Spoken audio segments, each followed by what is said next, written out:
perkenalkan, nama saya Kemang Bagus Tri Kurniawan. Di sini saya akan mempresentasikan hasil dari laporan pemrograman web dengan judul Sistem Aplikasi Web Reservasi Kamar Hotel Sederhana. Baik, di bab 1 ada pendahuluan. Akan saya jelaskan latar belakangnya itu industri perhotelan terus berkembang seiring dengan meningkatnya permintaan layanan akomodasi. Namun banyak hotel, terutama skala menengah dan kecil, masih mengandalkan proses pemesanan manual yang kurang efisien. Di era digital ini, pelanggan mengharapkan kemudahan dalam mencari dan memesan kamar secara online. Oleh karena itu, diperlukan sistem pemesanan hotel berbasis web yang dapat meningkatkan efisiensi proses pemesanan, mempermudah manajemen hotel, dan memberikan kemudahan bagi pelanggan. Baik, singkat saja ini saya langsung ke bab 2 untuk pembahasan. Di poin 2.1 ada analisa kebutuhan pengguna, dan di poin 2.2 ada analisa kebutuhan sistem. Di sini ada aktor, yaitu admin dan user. Untuk keterangan analisis pengguna, itu ada manajemen kamar. Untuk analisis kebutuhan admin, itu ada manajemen kamar, manajemen pesanan, manajemen pengguna, laporan pemesanan, notifikasi pemesanan, dan dashboard manajemen.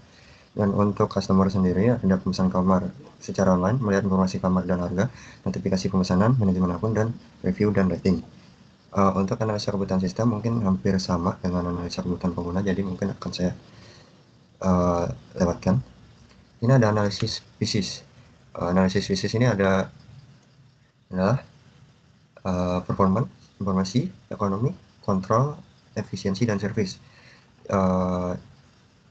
yang menjelaskan untuk sistem lama dan sistem baru.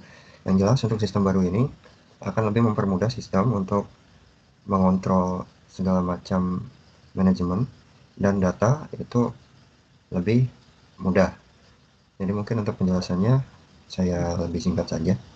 Oke, untuk berikutnya ini ada analisis kebutuhan hardware dan software. Software yang saya gunakan adalah Windows 11 Home, kemudian software Visual Studio Code dan XAMPP.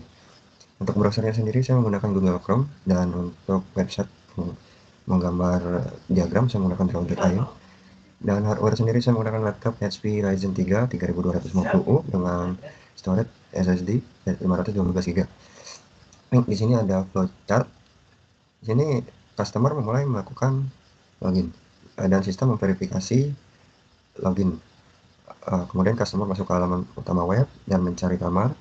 Lalu sistem menampilkan daftar kamar. Lalu customer memilih kamar dan memesan kamar. Dan sistem menerima permintaan pemesanan kamar dan dilanjutkan. Customer melakukan pembayaran dan sistem melakukan verifikasi pembayaran. Dan sistem langsung memberikan notifikasi pemesanan pada customer.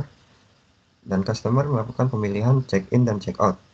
Dan sistem memproses check-in dan check-out. Kemudian admin mengelola pemesanan kamar yang dilakukan oleh customer barusan. Dan sistem mengirim invoice pemesanan dan customer menerima invoice pemesanan.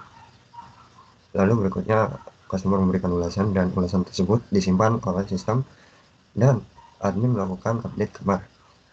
Dan berikutnya di sini ada customer. Untuk di level 0 ada customer. Untuk sistemnya sistem pemesanan kamar hotel dan admin. Di sini customer dapat mengakses informasi kamar dan harga, mengirim pemesanan kamar, dan memberikan review dan rating. Kemudian sistem memberikan notifikasi pemesanan kepada customer dan memberikan invoice pemesanan kepada customer. Berikutnya admin mengelola manajemen akun pengguna di sistem dan mengakses laporan pemesanan dan mengakses halaman manajemen. Lalu sistem mengirim data manajemen ke admin manajemen kamar, mengirim data manajemen pesanan, dan menerima notifikasi pesanan yang dilakukan oleh customer. Baik, di sini ada di level 0. Level 1 maksud saya, customer dan admin melakukan login, membuka halaman web, dan proses kedua melakukan login. Dan sistem memproses data customer. Berikutnya proses ketiga adalah proses ke halaman utama, yang dimana customer memilih kamar dan admin melakukan update pada kamar. Dan sistem melakukan update untuk kamar tersedia atau tidak. Dan berikutnya customer memesan kamar dan admin memverifikasi pesanan. Dan sistem mengirim formulir pemesanan dan informasi kamar yang tersedia untuk customer. Dan customer melakukan pembayaran dan admin menerima pembayaran. Lalu admin memberikan invoice pada sistem dan sistem mengirimkan invoice pada customer. Berikutnya ada tabel IRD. Tabel IRD memiliki entitas customer, ada ID customer, nama, email, telepon, username, dan password. Dan untuk entitas kamar ada ID kamar, tipe kamar, harga, fasilitas, deskripsi, dan status. Untuk entitas transaksi ada ID transaksi, ID customer, ID kamar, tanggal masuk, tanggal keluar, jumlah, dan metode kamar, dan status. Status di sini untuk transaksi itu adalah statusnya apakah sudah terkonfirmasi atau pending.